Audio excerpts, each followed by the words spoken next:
Mesdames et messieurs, bonsoir. Merci d'avoir choisi RTI 1. Voici les grands titres de ce 20h. Les épreuves écrites du concours exceptionnel de recrutement des enseignants ont débuté ce dimanche. À l'issue du concours, 10 300 enseignants du préscolaire, du primaire et du secondaire seront recrutés. Le Premier ministre Amadou Gon Coulibaly a procédé au lancement officiel au lycée moderne d'Abobo. Le président du Sénat, Jano Aousou-Kouadio, et Amadou Soumaoro de l'Assemblée nationale participent à la 11e conférence des présidents d'assemblée de section de la région Afrique de l'APF, l'Assemblée parlementaire de la francophonie à Ouagadougou. La sécurité dans le Sahel et la situation des personnes non déclarées à la naissance sont au menu. L'émission Les Salons de Radio Côte d'Ivoire a eu pour invité ce dimanche la ministre de la modernisation de l'administration et de l'innovation du service public, Raymond Goudou Kofi, a échangé avec la presse sur les réformes engagées par son département. L'ambition est affichée, offrir aux Ivoiriens une administration efficiente. On a voté au Bénin pour les législatives ce dimanche. 5 millions d'électeurs inscrits sur les listes électorales se sont rendus dans les urnes ce matin. L'opposition qui a appelé au boycott n'a pas pris part au scrutin. Soyez les bienvenus sur RTI 1. Les épreuves écrites du concours exceptionnel de recrutement des enseignants ont débuté ce dimanche. 10 300 enseignants du préscolaire, du primaire et du secondaire seront recrutés à l'issue du concours qui a été lancé à Abidjan au lycée moderne d'Abobo par le Premier ministre Amadou Gon Coulibaly. Ce recrutement exceptionnel entre dans le cadre du programme social du gouvernement. Il vise à combler le déficit d'enseignants, comme nous l'explique Alexis Ouidraogo.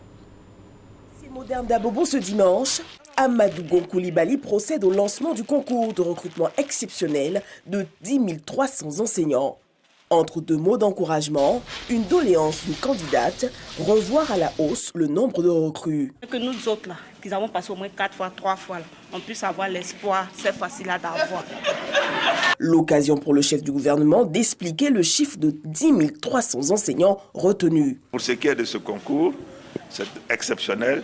Il s'agit de combler un déficit qui a été évalué sur la base d'une réalité et de besoins donc objectifs. Mais travaillez bien. Au lieu de prier pour que la prochaine fois, vous ayez ceci ou cela, travaillez bien et vous allez être admise. Le recrutement exceptionnel d'enseignants s'inscrit dans le cadre de la politique du gouvernement d'accorder la gratuité de l'école pour les enfants de 6 à 16 ans.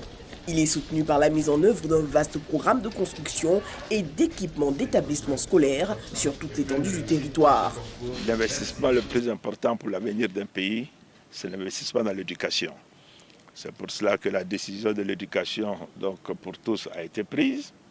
Et c'est pour cela que le gouvernement se donne donc les moyens, en décidant de combler le déficit en enseignants qui a été évalué par Madame le ministre de l'Éducation nationale à environ donc 10 300, et ceci en dehors des recrutements qui se font de manière normale, donc par des concours.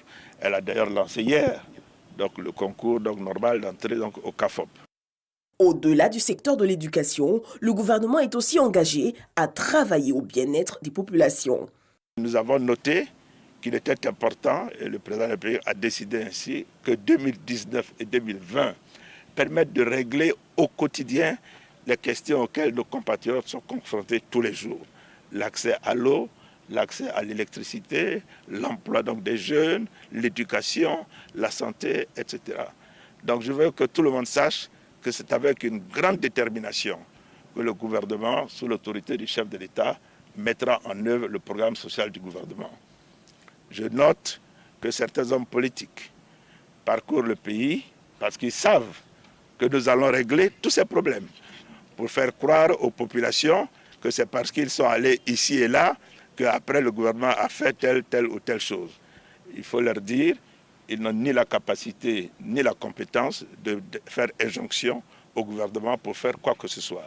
Ce que nous sommes en train de faire, nous le faisons parce que nous l'avons pensé, nous avons identifié les besoins et nous allons mettre en œuvre tout ce que nous avons promis aux Ivoiriens, que ce soit dans l'eau, dans l'électricité, dans l'éducation, dans la santé, au niveau de l'emploi des jeunes. Samedi, ils étaient un peu plus de 58 000 candidats à composer pour les 6 000 places du concours ordinaire du CAFOP, instituteur adjoint. Nous nous rendons à présent dans la commune de Trècheville où des candidats au concours exceptionnel de recrutement ont aussi composé ce dimanche. Mais comment se sont déroulées les épreuves? Élément de réponse avec notre reporter Mamadou Kouassi qui a sillonné quelques centres pour vous.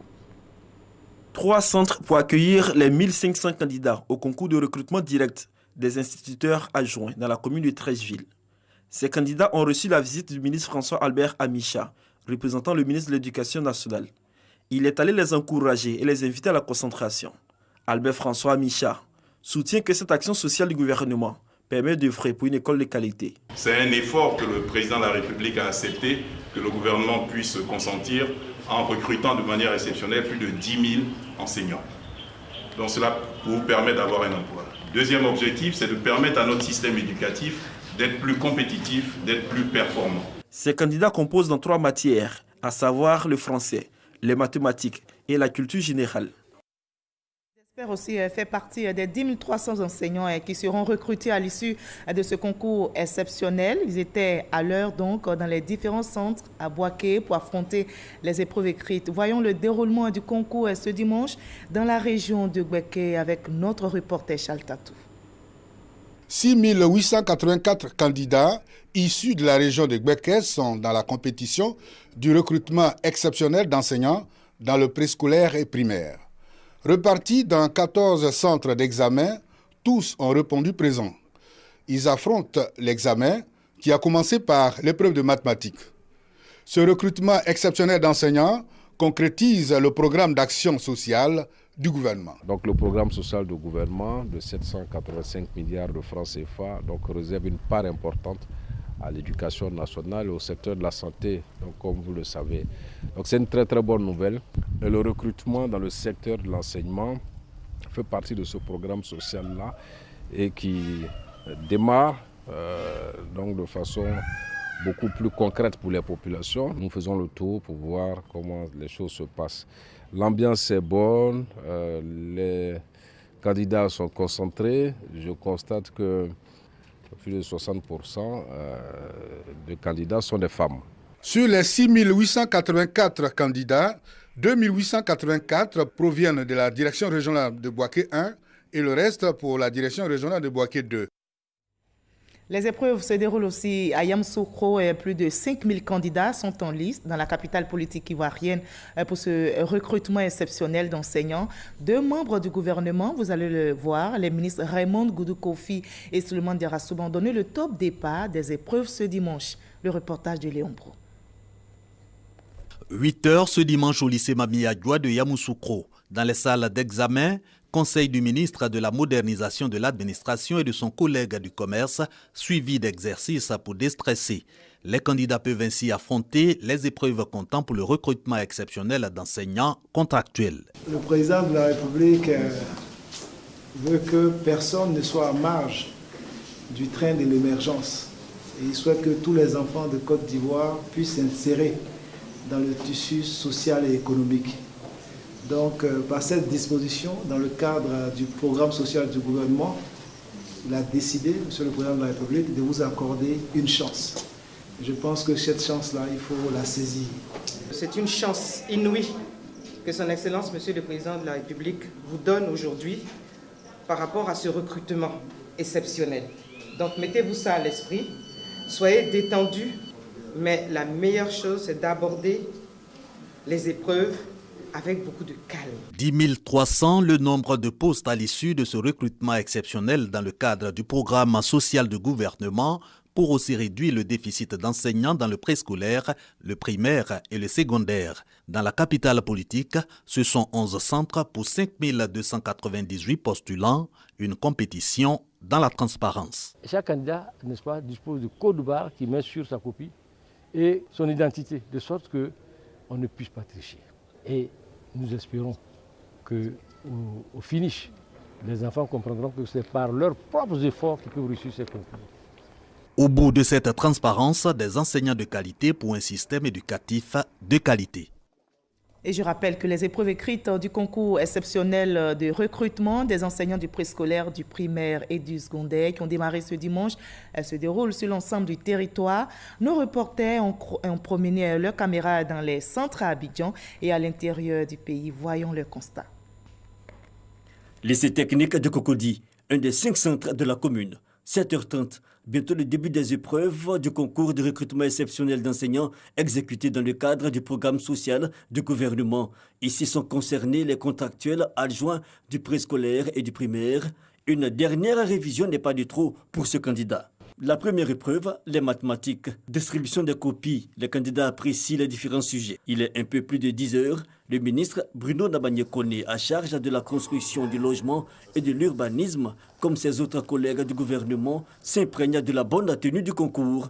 Donc l'objectif de ce recrutement, c'est faire en sorte qu'il y ait partout des enseignants et que cette faiblesse qui a été décriée jusqu'à maintenant, qui est le manque d'enseignants dans telle ou telle école, soit désormais définitivement derrière nous. Il faut noter que ce concours de recrutement exceptionnel d'enseignants réserve aux préscolaires et aux primaires 5300 places d'instituteurs. À Port-Boué, ils sont 845 candidats repartis dans 34 salles. Pour le lancement des épreuves, 2 ministres du gouvernement, Laurent Tchagba et Claude Isaac Day. Prenez le temps de bien lire l'épreuve, lisez le début jusqu'à la fin, et puis vous organisez pour pouvoir travailler dans le temps et chacune des questions. Il ne faut pas paniquer. L'État ne retiendra que les meilleurs, conformément à la règle établie. Donc, pour cela, je leur conseille de travailler dans le calme, dans la sérénité et de donner le meilleur d'eux-mêmes. 5300 postes à pourvoir pour le concours de recrutement exceptionnel des enseignants du préscolaire et du primaire. Donc, différent de celui qui a eu lieu le samedi 27 avril, à savoir le concours direct d'entrée dans les CAFOP, session 2019. Ils sont 3581 candidats qui prennent part au concours des recrutements exceptionnels d'enseignants contractuels à Abengourou. Pour le lancement de ce concours dans la région, le ministre Siandou Fofana a effectué le déplacement comme recommandé par le gouvernement. Le gouvernement a bien voulu que les membres du gouvernement viennent apporter un message fort à l'endroit des candidats et des organisateurs pour une crédibilité et une totale transparence de ces examens, d'ailleurs qui ne souffrent d'aucune contestation au regard de ce qu'il a été donné de voir. Et nous-mêmes, à double titre, en qualité de fils de la région, apporter nos soutiens à l'ensemble des candidats.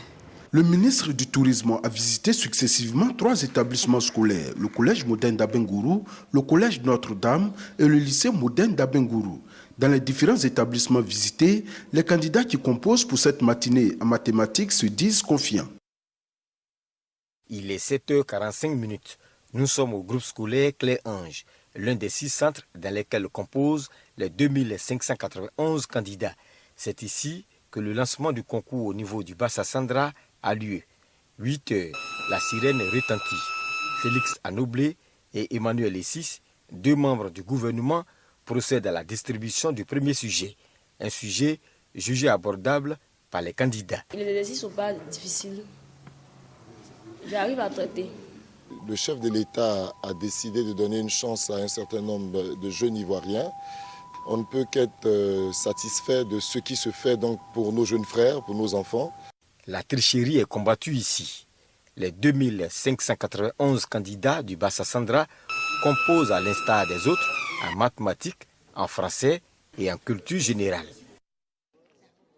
8h ce dimanche au lycée Mami Adjoua de Yamoussoukro. Dans les salles d'examen, conseil du ministre de la modernisation de l'administration et de son collègue du commerce, suivi d'exercices pour déstresser. Les candidats peuvent ainsi affronter les épreuves comptant pour le recrutement exceptionnel d'enseignants contractuels. Le président de la République veut que personne ne soit à marge du train de l'émergence. Et il souhaite que tous les enfants de Côte d'Ivoire puissent s'insérer dans le tissu social et économique. C'est une chance inouïe que son Excellence, Monsieur le Président de la République, vous donne aujourd'hui par rapport à ce recrutement exceptionnel. Donc mettez-vous ça à l'esprit, soyez détendus, mais la meilleure chose c'est d'aborder les épreuves avec beaucoup de calme. Dans la capitale politique, ce sont 11 centres pour 5298 postulants, une compétition dans la transparence. Au bout de cette transparence, des enseignants de qualité pour un système éducatif de qualité. Et je rappelle que ce concours vise à thème à recruter exceptionnellement 10 300 enseignants dans le préscolaire, le primaire et le secondaire. Par ailleurs, hier samedi 27 avril, plus de 58 000 candidats ont pris part au concours ordinaire du CAFOP pour 6 000 places.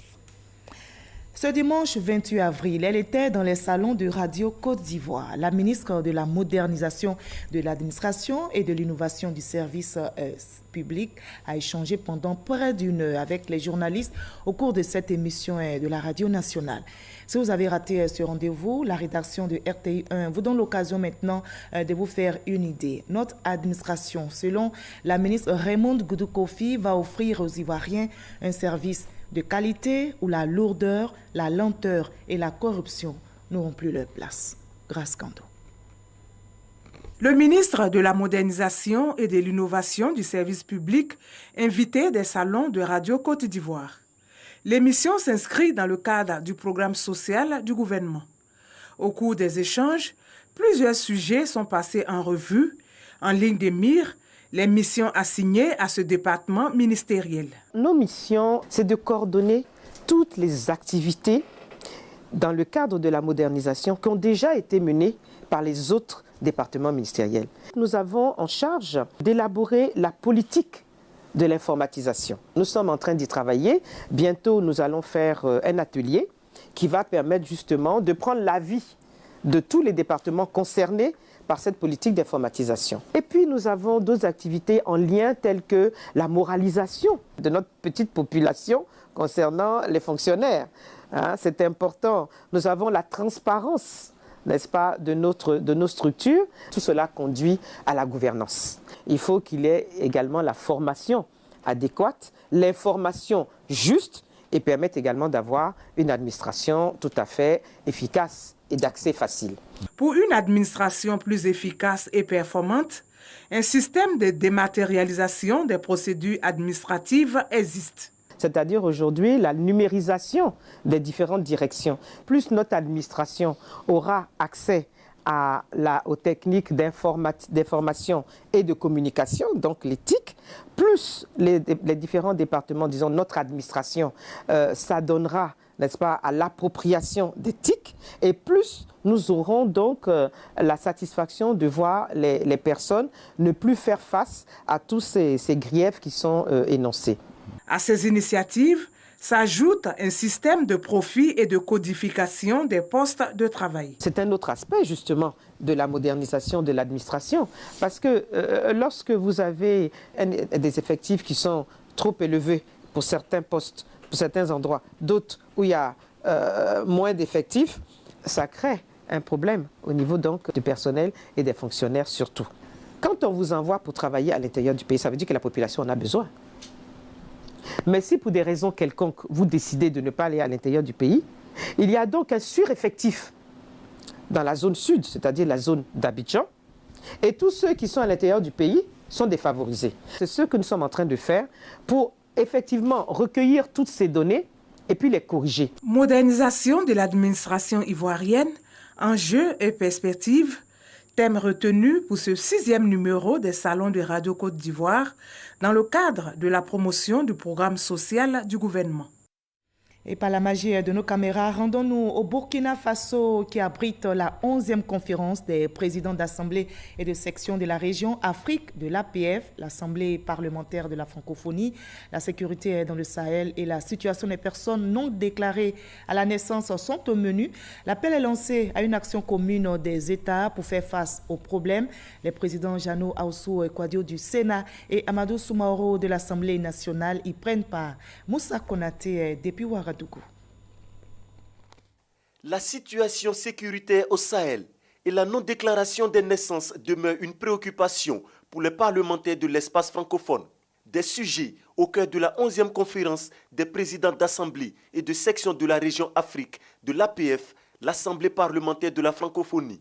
Réunis à Ouagadougou, capitale du Burkina Faso, les parlementaires africains francophones se penchent sur ces questions.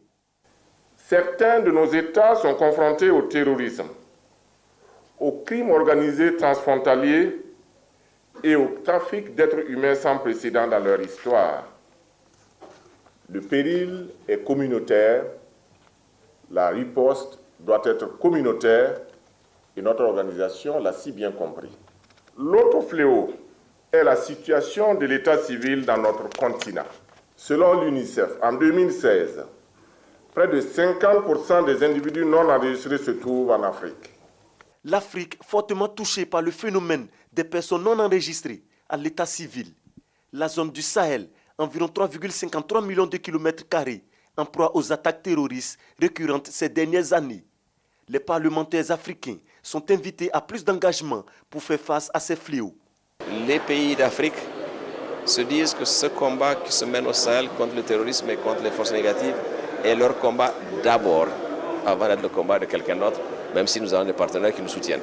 Donc nous attendons nos parlementaires que cela soit toujours au-devant de leurs préoccupations, qu'ils mobilisent nos États, qu'ils mobilisent nos partenaires pour nous permettre de faire face à ce fléau du terrorisme qui, malheureusement, n'a pas de frontières.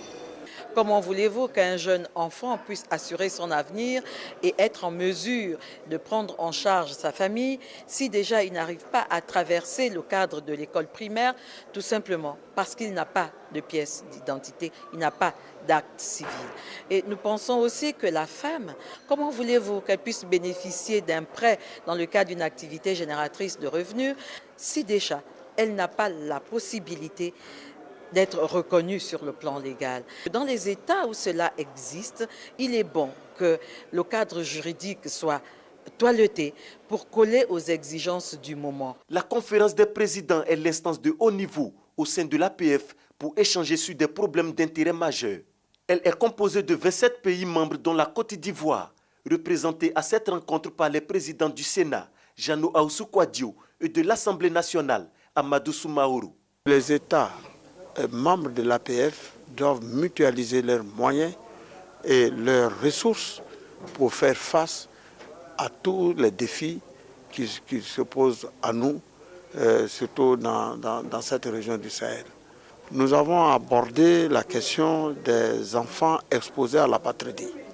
Alors ce que nous avons décidé, c'est d'encourager tous les États à se doter d'instruments d'état civil et à moderniser nos structures d'état civil afin qu'aucun enfant ne soit laissé pour compte. La rencontre de Ouagadougou a enregistré l'adoption de l'ordre du jour de la 27e Assemblée régionale Afrique, prévue à Rabat au Maroc en juin prochain. La 12e conférence des présidents d'assemblée et de section de la région Afrique de l'APF se tiendra à Kigali au Rwanda en mars 2020. Dans l'actualité politique en Côte d'Ivoire, les cadres du RHDP sont sur le terrain pour échanger avec les populations. Ils leur expliquent la vision du RHDP du président de la République. Les cadres appellent à la paix, à l'unité et au rassemblement. Les populations du département de Dabakala ont reçu la visite du ministre Ali Koulibaly qui conduisait une forte délégation du RHDP. Soro Corona. Satama Sokoro, Satama Sokora et Bassawa. Première étape de la tournée d'explication et d'information des messagers du RHDP. Rassemblement des oufoutistes pour la démocratie et la paix dans le département de Dabakala. Un déplacement pour toujours rester en contact avec les populations. Occasion également pour présenter la vision du développement économique et social de la Côte d'Ivoire sous le leadership du président Alassane Ouattara.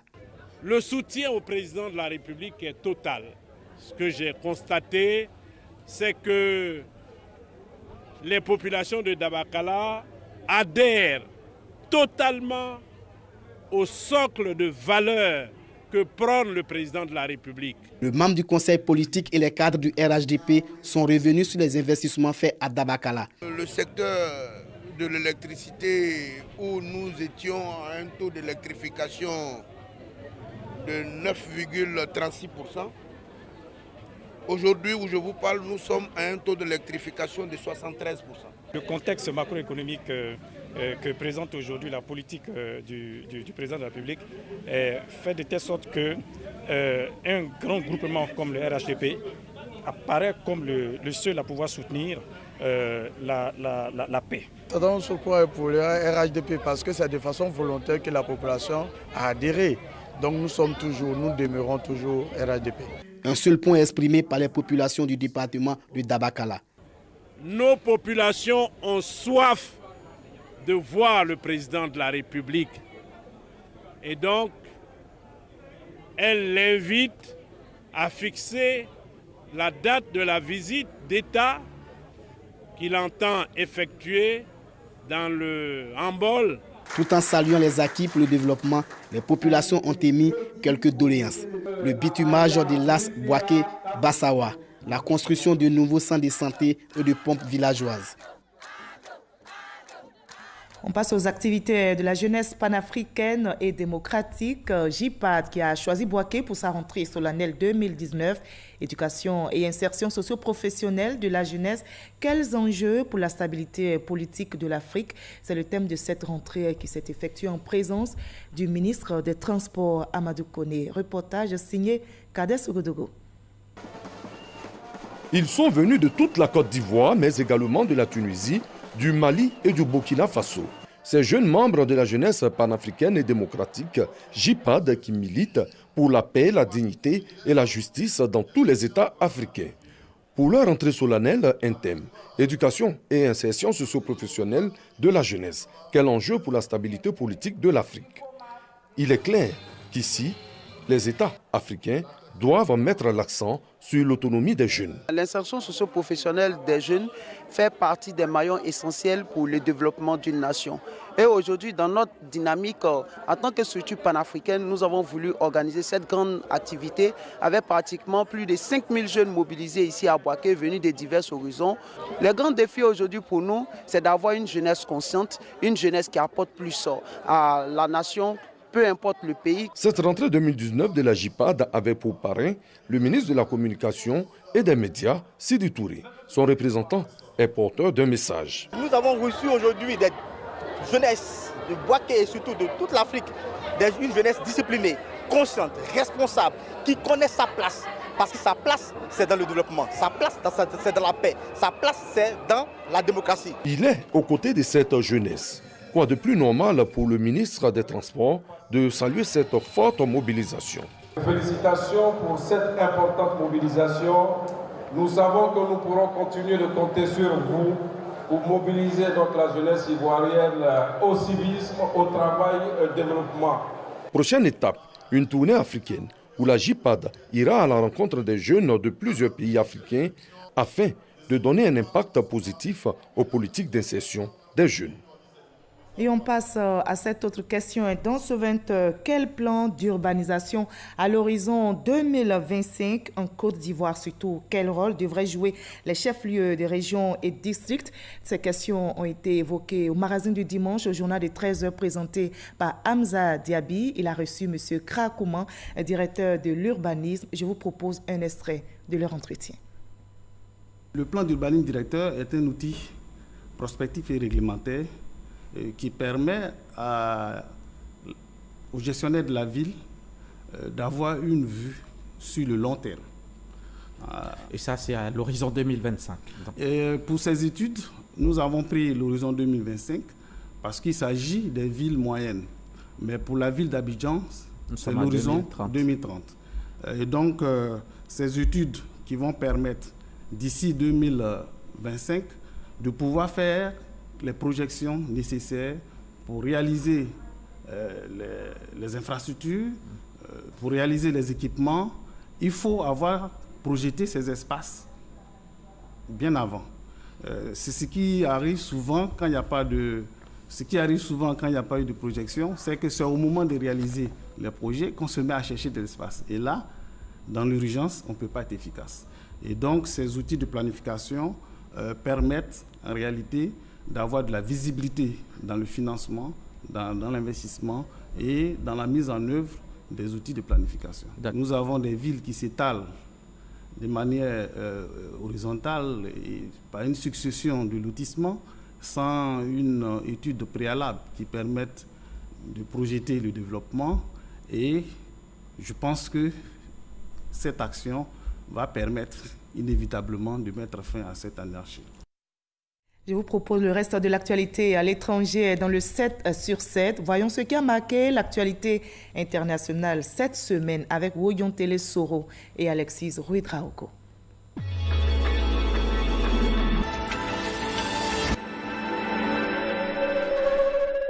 La Maison-Blanche a confirmé le non-renouvellement des dérogations aux importateurs du pétrole iranien, une mesure qui entrera en vigueur à partir du 2 mai 2019. Donald Trump vise ainsi porter à zéro les exportations du brut iranien. De son côté, Téhéran estime que cette décision est illégale. En Afrique australe, la grande phase expérimentale du vaccin RTS-S, distribué sous le nom scientifique Mouskori, a été lancée au Malawi. Pour renforcer la protection des enfants de moins de 2 ans contre le paludisme, 3 accès du vaccin élaborés par une firme britannique seront analysés pendant la période test. L'efficacité du vaccin sur la réduction de la mortalité, son innocuité des usages et la possibilité d'appliquer 4 doses. La Fédération internationale de football FIFA a suspendu à vie 8 anciens joueurs impliqués dans des manipulations de matchs internationaux destinés au Paris. Parmi ces footballeurs sanctionnés de toute activité liée au football, 4 viennent d'Afrique, 3 des Caraïbes et 1 de l'Asie. L'enquête a été conduite par le département intégrité de la FIFA sur plusieurs années. Jeudi à l'Élysée, Emmanuel Macron a donné ses solutions au grand débat national entamé sur fond de crise des Gilets jaunes. Dans sa projection figure la réorganisation de l'administration française, la réduction de l'impôt sur le revenu, la réindexation des retraites et la mise sur pied d'un conseil de défense écologique. Un schéma du chef de l'État qui vise à satisfaire ce qu'il qualifie de mouvement inédit en France. Dans le centre-est du Burkina, 6 personnes dont 5 enseignants ont été abattus par des hommes armés. L'attaque s'est déroulée dans la cour de l'école Maïtagou. La Fédération des syndicats nationaux des travailleurs de l'éducation et de la recherche a aussitôt réclamé le renforcement de la protection des enseignants. Au Soudan, les négociations sur le partage de pouvoir entre le Conseil militaire de transition et le mouvement de contestation ont débouché sur un accord samedi. Le Conseil de transition, dirigé par Abdel Fattah al-Burhan, sera administré conjointement par les 2 parties. Maintenant reste à déterminer le quota de responsables provenant de la partie militaire et celle civile. Jour de législative ce dimanche au Bénin. Malgré le mécontentement de l'opposition non retenu par la Commission électorale nationale autonome, les bureaux de vote ont ouvert. Les électeurs béninois choisiront les 83 députés du pays entre les 2 partis de la mouvance présidentielle autorisés à prendre part au scrutin.